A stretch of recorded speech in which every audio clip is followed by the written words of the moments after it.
આપણી દિવાળી તો ભાઈ એપ્રિલ મહિનામાં જ કહેવાય સાચી, કેમ કે જો બાબા સાહેબના જન્મ હોત ને તો આપણે હજી જ્યાં છીએ ને જ્યાં હતા ને ત્યાં જ હોત.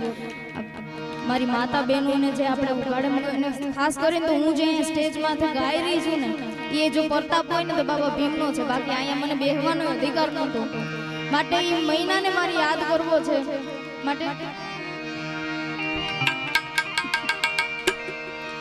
હે એપ્રિલ કેરો માસ આયો